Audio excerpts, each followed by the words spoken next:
Existem coisas que o dinheiro não compra, mas a pergunta que se faz é: o dinheiro não compra porque não consegue ou porque não deve? Para respondermos, usaremos o livro O que o Dinheiro Não Compra, de Michael Sandel, no episódio 7 do Multicast. Oi pessoal, tudo bem com vocês? A gente está aqui no mais um episódio do Multicast. E hoje a gente vai falar sobre o livro Que o Dinheiro Não Compra, de Michael Sandel. E quem está aqui é a Giovana, aluna de Direito da Toledo e monitora do Grupo de Estudos de Direitos Humanos. Comigo está o Fer. Fala pessoal do Multicast. Prazer, sou Fernando Xavier, sou monitor do Grupo de Competições de Processo Penal. Também sou monitor do Grupo de Estudos de Direito Penal Econômico e Direito Penal e Teoria do Delito. É um prazer estar com todos vocês aqui e com o Daniel, né? Também está aqui o Dani. Fala galera, muito boa tarde, boa noite ou bom dia, dependendo do horário que vocês estiverem ouvindo isso. Meu nome é Daniel Ferreira, estou aqui pela segunda vez no nosso projeto maravilhoso Multicast. Sou aluno do terceiro ano de Direito, monitor do grupo de competições de Direito Processual Penal e também do grupo de competições de Direitos Humanos. E hoje também uma participação nova, além do Fernando, a Lorena. Oi pessoal, bom dia, boa tarde ou boa noite, espero que vocês estejam gostando desse projeto. Eu sou a Lorena, eu também sou acadêmica do 6º termo de Direito, eu também sou monitora do grupo de processo penal, junto com o Dani e com o Fer, e é um prazer para mim estar aqui falando com vocês hoje.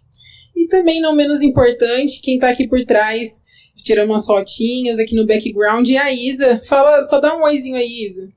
Oi, gente, tudo bem? Boa tarde, bom dia, boa noite. Não sei que horas vocês estão vendo isso. Espero que vocês gostem muito do episódio de hoje. E confiram depois o Por Detrás das Câmeras. É isso aí, galera. Bom, pessoal, né, antes de tudo, acho interessante a gente falar um pouquinho, né, por que o Michael Sandel quis escrever esse livro, né, qual é a ideia por trás do livro. O Michael Sandel, ele é um filósofo norte-americano, né, e ele é conhecido pelo seu livro de sucesso, Justiça.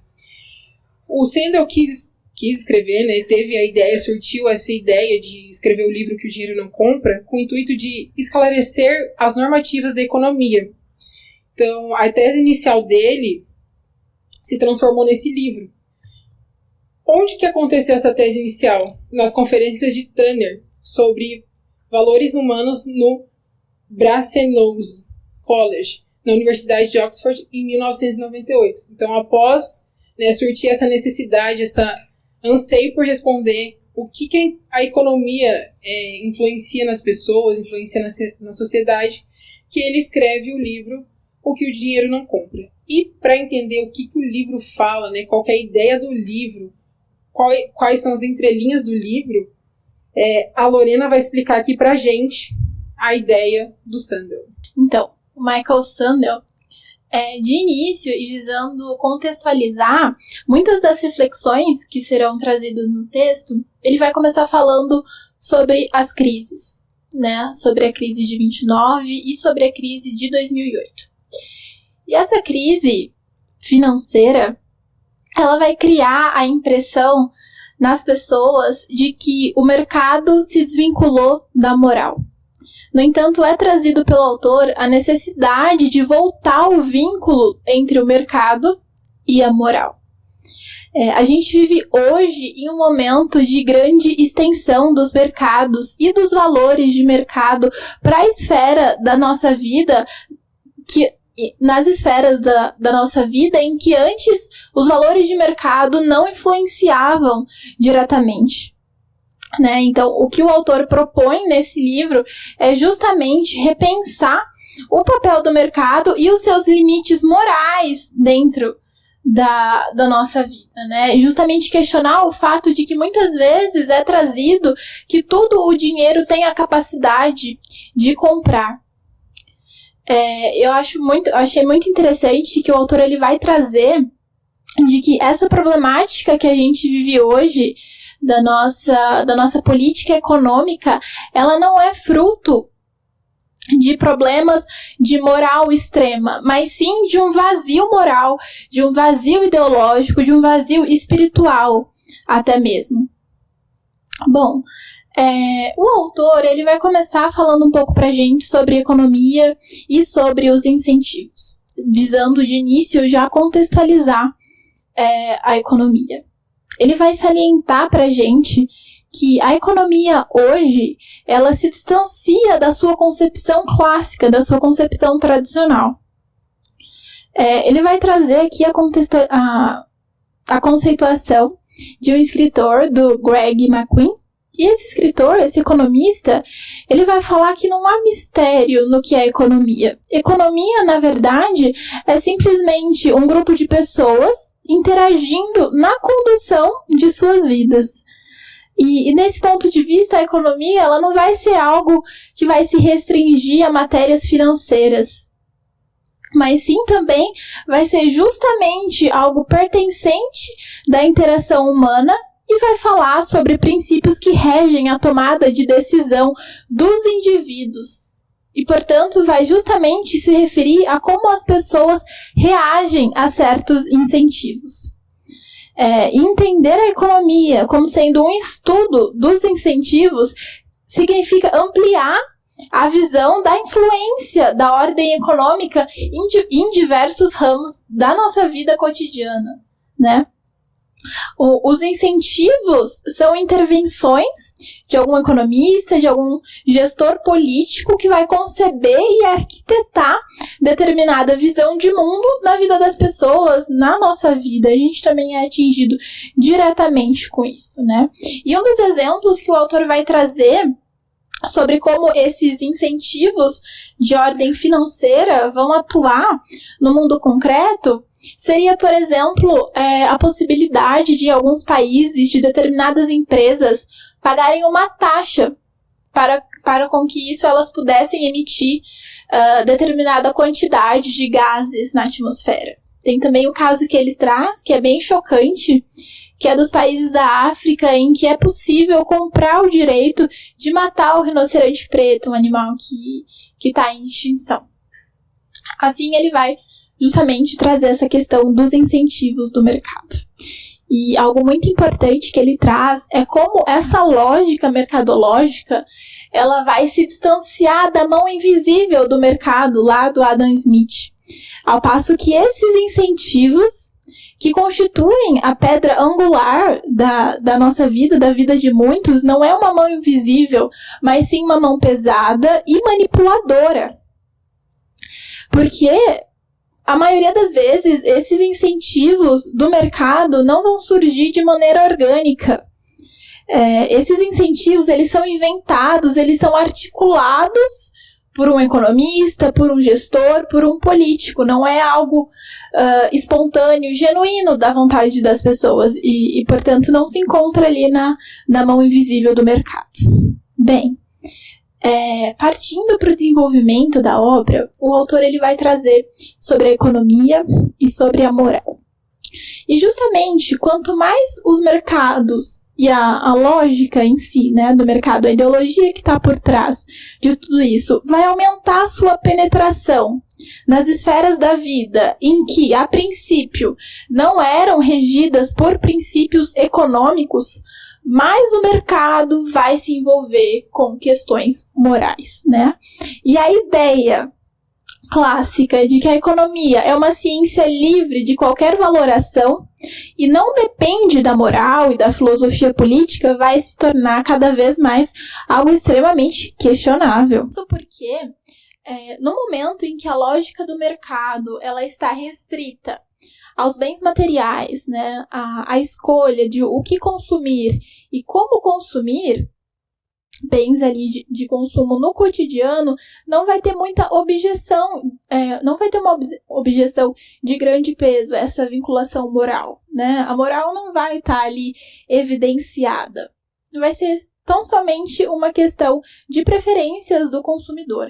Mas quando a lógica do mercado ela vai ser aplicada nas inúmeras esferas da nossa vida, ela vai ser aplicada na nossa relação interpessoal, nas relações das famílias, no emprego, no meio ambiente, na educação, na religião, numa política de imigração, não é tão plausível presumir que tais preferências sejam genuínas e sejam todas válidas, sem ali fazer um juízo baseado na moral. É muito legal, né, tudo isso que a Lu tá falando, e já venho aqui antemão dizer que quando a gente iniciou falando sobre o príncipe, sobre o manual do autocrático, e aí a gente viu, né, na Revolução dos Bichos essa tomada do poder, mas se tornando também um poder rígido, e nos últimos episódios a gente viu sobre como que a democracia morre. É muito interessante porque mesmo com esse livro, ainda assim continua sendo essa construção que a gente vem fazendo ao longo de todos esses episódios, e é por isso que é muito importante vocês escutarem os anteriores.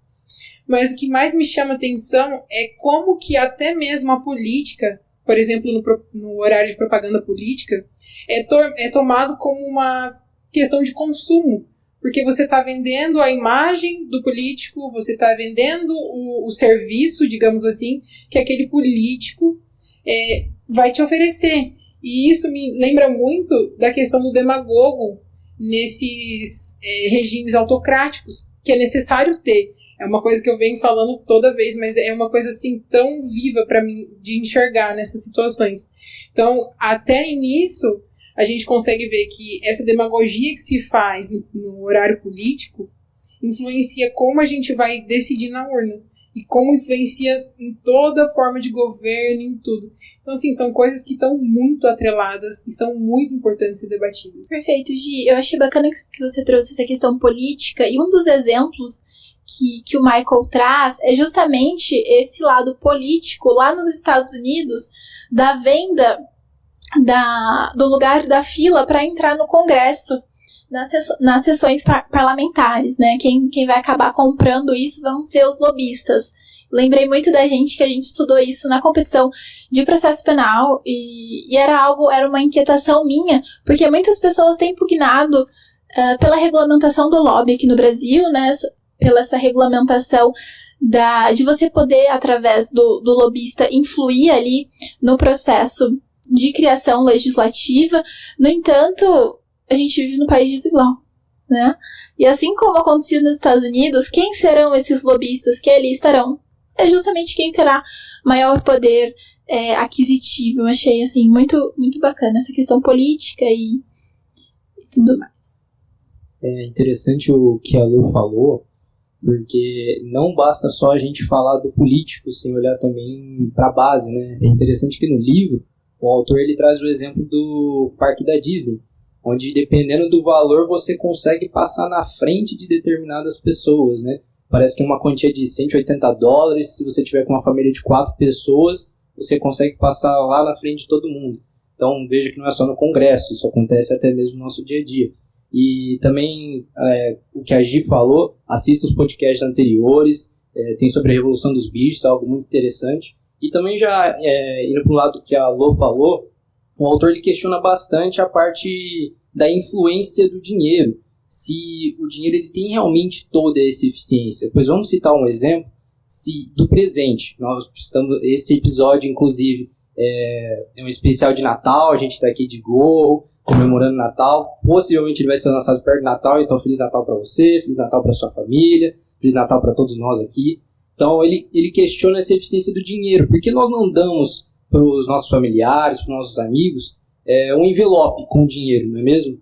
Veja, poderíamos sanar todos os problemas dela ali. Ela poderia saber o que ela vai gastar com aquele dinheiro, se ela poderia comprar o presente que ela deseja, algo que ela está precisando na hora. Mas, se a gente parar para pensar, eu posso dar um presente para a pessoa de algo que ela não estava esperando, ou que ela não pensava gastar. Então veja que pode ser algo simbólico. A Isa, por exemplo, que está aqui com a gente nos bastidores, ela gosta muito de Harry Potter. Se eu dou algo para ela de Harry Potter, por exemplo, ela vai ficar muito feliz, vai ser algo simbólico para ela. Então é interessante como ele questiona essa parte do dinheiro. E não só isso, um livro que eu indico para todo mundo é os livros do Augusto Cury. Eu só li um, mas falam que todos são bons. Nosso professor Marcos Vinícius é muito fã dele, sempre recomendo. Fica a recomendação. E um livro que ele trata sobre a felicidade, ele diz um trecho muito interessante que é: o dinheiro pode nos dar conforto e segurança, mas ele não compra uma vida feliz. O dinheiro ele compra a nossa cama, mas ele não compra o nosso descanso.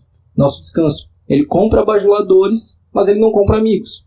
Ele compra presentes para uma mulher, mas ele não compra o seu amor. Então, fica aí a reflexão pra gente, né? Eu acho que, de forma bem resumida, assim, tudo que o Fer falou, eu acho que a questão que surge é qual é o valor do dinheiro. Eu acho que esse é um ponto pra gente pensar, né? Porque o que o dinheiro não compra, mas qual que é o valor do dinheiro? Eu acho que é muito interessante essa parte do simbolismo que a gente tem em lembrar da pessoa na hora que a gente vai dar um presente. Porque é justamente isso que o dinheiro não compra. É o afeto, é o carinho, é a felicidade. É aquilo que a gente não vê. Como diria Pequeno Príncipe, o essencial é invisível aos olhos. Então, para mim, a premissa do livro parte desse princípio. Pode ser uma interpretação minha, mas é o que me fez pensar muito, né? É interessante isso também que a Gi falou, pois veja, o dinheiro ele paga, por exemplo, a nossa mensalidade, mas ele não produz a nossa arte de pensar, a nossa arte de se dedicar, a arte de pegar, de ver um livro e falar, eu quero ler, estudar aquela matéria. Então veja, você paga a mensalidade, mas você não paga pela arte de pensar. Eu gosto muito de livros que tratam essa questão da felicidade, a parte de uma vida próspera, né? Então, eu lembro que um livro diz que você precisa conquistar aquilo que o dinheiro não compra, pois caso contrário, você será um miserável, ainda que você não seja um milionário. Sim, Fer, perfeito. E Fer trouxe essa questão da nossa vida na universidade, né?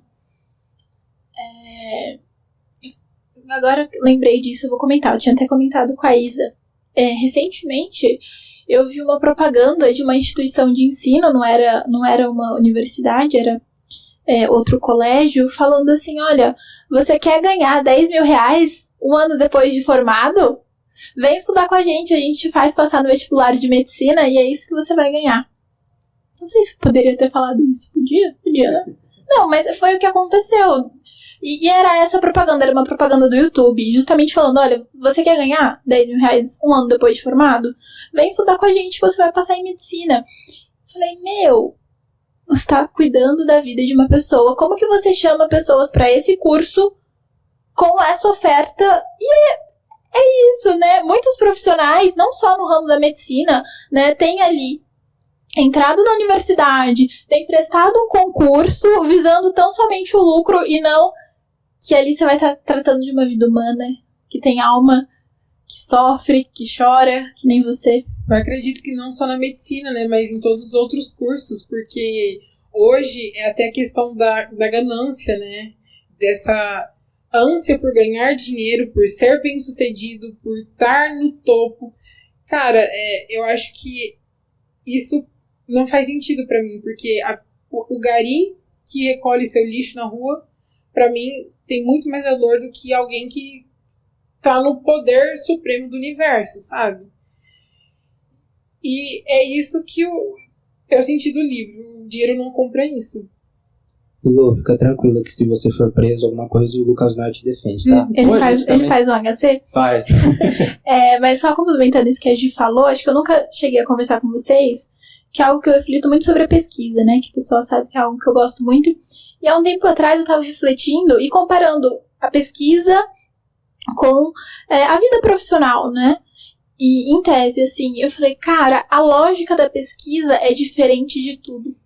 Porque você vai ler 10 artigos, isso não vai pingar dinheiro na tua conta, mas você vai estar se esforçando muito, você vai estar muito cansado, você vai estar gastando o teu tempo, que às vezes você podia estar trabalhando para fazer isso, mas não vai cair dinheiro na tua conta, né? Então, a lógica da pesquisa, quando uma pesquisa é responsável, é o revés da lógica do mercado, né? Que vai calcular o seu tempo como sendo horas trabalhadas e um valor pré-determinado. A Isa tá aqui. Quantas horas a Isa estudou para o IAMULT? Quantas horas o Dani vai estudar para o IAMULT? Isso nada reverteu hoje em dinheiro para eles. Um dia vai. Se Deus quiser. Com certeza, mas não é direto. Né? Não é direto. Se eles não quiserem mais, por exemplo, não é o que vai acontecer, mas se eles não quiserem mais direito um dia na vida, isso não vai se reverter. Então, pessoal, agora a gente quer saber qual que é a referência. Nesse bloco, a gente vai associar tudo o que a gente falou agora sobre o livro, né, tudo que até agora foi falado, com séries, com filmes, com música, com obras artísticas, né? E tá aberto aí para quem quiser falar da sua obra, sua contribuição. Bom, eu tenho uma... Quando eu estava estudando para a gente poder fazer um episódio bacana hoje, eu pensei em muita coisa e falei, bom, tem uma parte de o livro mais lido da história de maior vendas, que é a Bíblia. Importante de, se é algo, para alguns pode ser histórico, para outros religioso, mas o que todo mundo sabe é que é algo interessante, não importa do que você acredite ou do que você viva. E eu lembrei de uma passagem interessante que vai de encontro, parece que eu estava fazendo, ouvindo o que a galera estava falando aqui hoje, que está em 1 Coríntios 13:4. Eu vou pedir a Vênia para ler para vocês, porque vai muito de encontro com isso, que tudo que a gente está falando. Daniel, você não precisa pedir nada, você manda Você aqui. manda, comendador. Você manda, cara, não tem que pedir nada. A palavra é sua, use-a. Muito obrigado.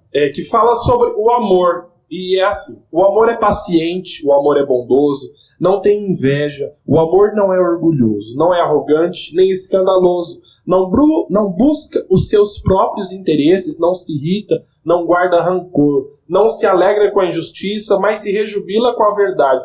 Tudo desculpa, tudo crê, tudo espera, tudo suporta. O amor jamais acabará. E isso aqui exatamente vai tudo de encontro com o que a gente vem falando. Porque se tem uma coisa que de fato o dinheiro não compra, é o amor, né? O dinheiro ele pode comprar momentos, ele pode comprar prazeres, ele pode comprar companhias, mas ele não compra o amor fiel e verdadeiro. Aquele amor que nós temos de um pai para com o filho, um momento de atenção e de carinho pautado por esse amor entre amigos, entre momentos como esse que nós estamos aqui partilhando, conversando sobre coisas que a gente gosta e que a gente acha importante para todo mundo. Então eu acho que se tem uma coisa que o dinheiro não compra, é o amor. Dan, só fazendo um gancho com o que tu falou, porque minha referência também era sobre Deus, coincidências ou não. Mas é algo que a gente conversou até no sábado, que eu te falei rápido e é algo que eu relaciono muito com esse tema, que é justamente a influência da lógica de mercado na religião através da teoria da prosperidade, né? E que muitas vezes a visão que Deus tem e que as pessoas vão criando de Deus é o Deus da prosperidade, é o Deus que vai realizar teu sonho, é o Deus que vai te inserir numa ordem capitalista, que vai te dar um carro, que vai te dar uma faculdade. A gente transforma algo que é divino em alguém que vai te dar bens, né? Então eu vejo ali uma conexão direta entre isso, tanto que isso é prejudicial para a nossa fé, para o nosso espírito, para a nossa vida como um todo. Para a nossa vida, claro. Eu tô até preocupado, eu ia fazer uma associação com cultura, coisa de nerd e tudo mais, eu tô até preocupado agora. Aqui o espaço é livre, todos têm espaço de fala. Apoiamos os direitos humanos. Antes de você ir pro lado nerd do negócio, que eu acho muito legal, só fazendo um adendo, vocês falando isso me lembrou, até tinha marcado aqui, o filme A Cabana. Porque é um pai bem sucedido, que tem uma família e perde tudo quando a filha é raptada no acampamento. Então assim, é muito o que o Dani falou. É uma forma, acho que, visual desse versículo bíblico que você leu. Eu ainda quero ler esse livro, muita gente tem o livro, também né? Tem o livro e o filme. Falam que é muito bom. Então, fazendo uma associação com a parte da cultura nerd, né? Não sei se todos já assistiram, mas tem uma série chamada The Witcher, lançou em 2019 na Netflix, protagonizado pelo Henry Cavill, que ele é o Superman da Liga da Justiça e tudo mais. Ele interpreta o bruxo Geralt of Rivia, que é um caçador de monstros, caçador de recompensa, mas a vida dele acaba mudando quando ele se cruza com uma feiticeira chamada Yennefer de Vengerberg, que é interpretada pela Anya Chalotra, e também com a princesa Sintra Ciri, que ela é conhecida na série como Ciri, que ela é interpretada pela Freya Allan. Então a trama da série ela vai acompanhando essas 3 linhas de tempo diferentes, até que finalmente as suas vidas acabam sendo conectadas quando elas se juntam numa batalha final. E aí passa para a próxima temporada e tudo mais. Uma cena favorita da série a primeira temporada, episódio 4, se chama Banquetes Bastardos e Enterros, que quando o amigo do Geralt of Rivia, chamado Jaskier, ele é um bardo, ele é um músico, ele é contratado para se apresentar na corte de Sintra, que é um reino, durante a festa do noivado da princesa Pavetta. E aí, ela é a filha única da rainha, então tem toda aquela questão que a gente sabe, né, de reinos e tal. E aí ele fica receoso em atender esse chamado do convite, porque havia anos que ele estava frequentando os aposentos privados das mulheres da corte, e aí ele ficou preocupado de, como elas eram casadas, os maridos baterem nele, acontecer alguma coisa. E aí então ele contrata o Geralt of Rivia pra ser tipo o segurança dele. E aí eles vão pro banquete, e como o Geralt ele é muito conhecido, todos ficam surpresos, porque ele é como uma lenda. Todo mundo sabe sobre os feitos dele, vai passando de cidade em cidade, então ele chama a atenção até mesmo da rainha. E a rainha convida ele para sentar ao lado dele, e com isso ela fica conversando com ele até que em um determinado momento aparece um cavaleiro de surpresa querendo pedir a mão da princesa através de uma batalha, uma guerra de espadas. O nome dele é Dany, se eu não me engano. Eu acho que é Dany.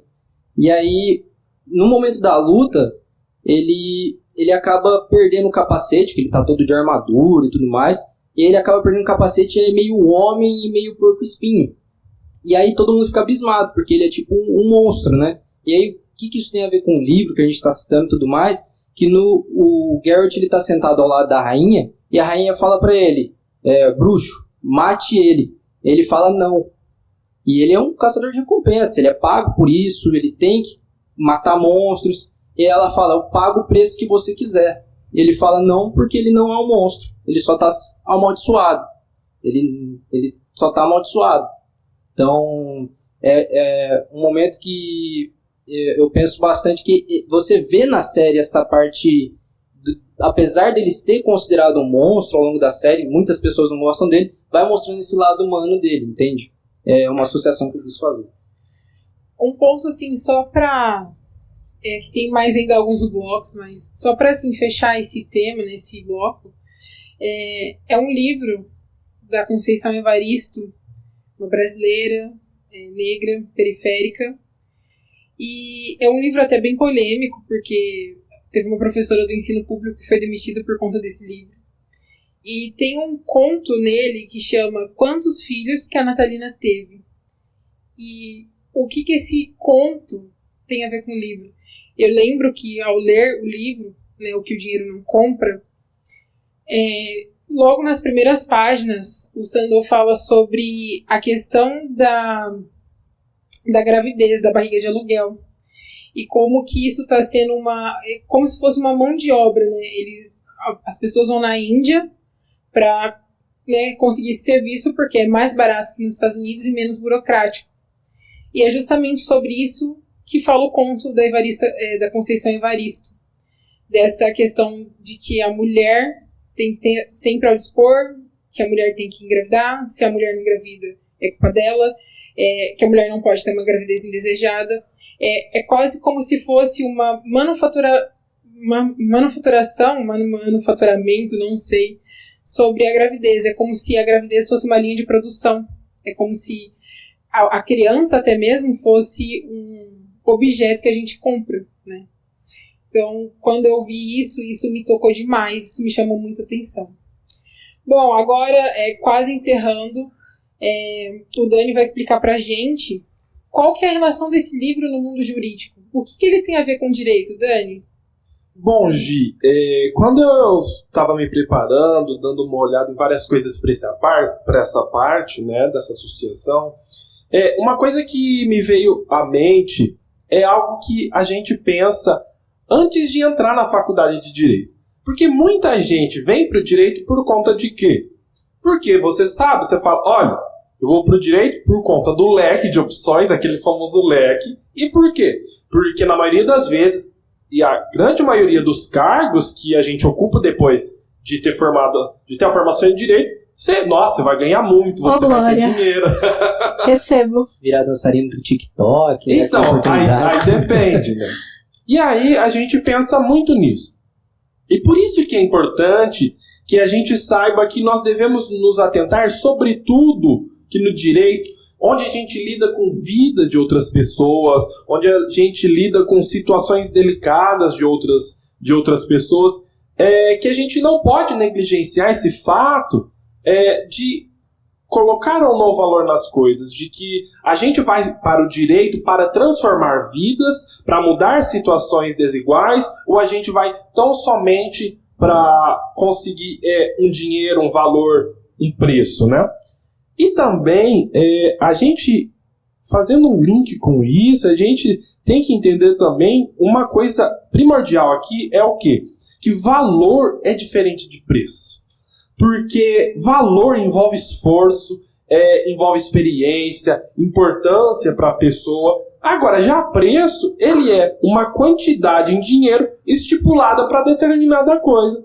Então, principalmente a gente, eu digo principalmente não, mas principalmente a gente que está no direito, a gente tem que entender já antes de começar que essa diferença entre o valor e o preço, que nós, quando vamos trabalhar, quando nós vamos exercer esse munus de advogado, de promotor, de juiz, que nós temos valores e não preço, dependendo daquilo que a gente exerce, que a gente desempenha na sociedade. Perfeito, Dan, excelente. Tua fala me lembrou o livro que mudou minha vida, que é o Estado Pós-Democrático, do Rubens Casara, um magistrado lá do Rio de Janeiro, brilhante. E nesse livro, o Rubens ele vai falar, olha, existe a classe dos indesejáveis, que são aquelas pessoas que dentro de uma ordem capitalista não vão possuir muita relevância, né? São as pessoas que vão ser trabalhadoras, que não vão possuir ali, né, grande importância, que podem ser substituídas, né? E o Rubens ele vai tratar justamente como essas pessoas são tratadas dentro do sistema de justiça criminal, né?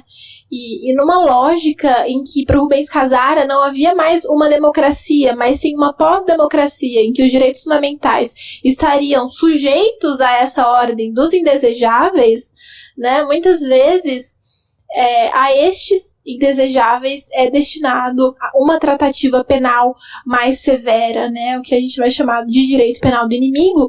No Brasil, hoje, o inimigo são os indesejáveis, são aqueles que são alheios a uma ordem capitalista. É muito interessante isso também que o Dan falou, pessoal. Nós gostamos muito de pesquisa científica, né?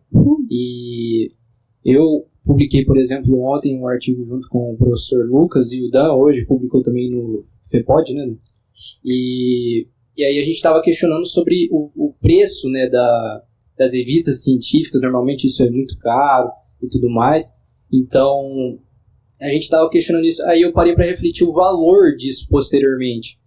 Só ontem eu recebi tanta dica que influencia muito bem para a pesquisa, que pode agregar, que melhora na nossa pesquisa, só por uma simples pessoa que estava na banca. Porque na minha banca só tinha uma pessoa. Era um professor muito bom da USP, que também dá aula na PUC.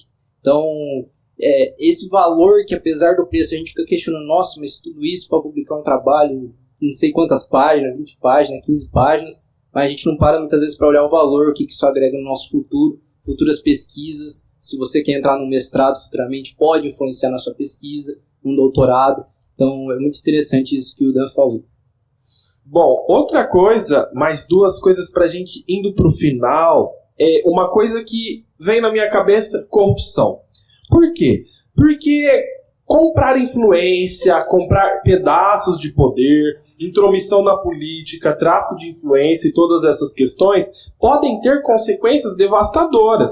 E a gente sabe, tem que ter isso em mente, que a corrupção, essa influência, essa compra, né, de valores através de influências no poder público, ela mata pessoas. Na medida em que as pessoas compram influências no poder público, obras de hospitais são superfaturadas, escolas também, esses serviços que deveriam ser oferecidos com qualidade para a população são fornecidos de forma precária. Por quê? E pessoas morrem na fila dos hospitais, os alunos não aprendem a ser críticos, a debaterem, por conta dessa negligência estatal e por conta dessa influência da corrupção no poder político. E a última coisa que me veio muito à mente é aquela questão da venda de decisões judiciais. A gente teve recentemente um caso no Tocantins disso. E o que acontece? Será que nós podemos, a pergunta que eu me faço, colocar valor, colocar precificação em decisões judiciais que são meios de efetivação da justiça na sociedade? É algo que a gente pode pensar aí. E para finalizar... Será que dentro dessa ordem isso é uma democracia? Exato. São muitas questões. Surgem mais questões. Nós colocamos aqui hoje mais questionamentos do que respostas. Por isso eu digo, nós não podemos abrir mão da moral, dos nossos valores e princípios, porque uma vez que nós fazemos isso, deixamos de lado tudo que nós acreditamos e deixamos o mercado, o dinheiro, definir a forma como nós agimos e pensamos. Acredito que o Sandel queria muito isso, né? Trazer mais dúvidas do que respostas. E espero que vocês comentem aí, né? Se vocês acreditam que há alguma resposta para as perguntas que surgiram durante esse podcast. Peço para que vocês assistam os episódios antigos. Não se esqueçam de escrever nas nossas redes sociais que estarão no link na descrição. E uma última coisa antes da gente encerrar esse episódio. A pessoal aqui do Multicast deseja um Feliz Natal para vocês. Esse episódio está lançando perto ou se não na véspera de Natal. Então desejamos boas festas, um ótimo Natal, um próspero Natal. Espero que vocês passem com a família de vocês. Espero que vocês estejam bem e felizes. E também que o amor valha mais do que qualquer coisa na sua vida nesse Natal. Bom, pessoal, então foi isso. Até mais. Tchau. Tchau. Obrigado por escutarem o Multicast.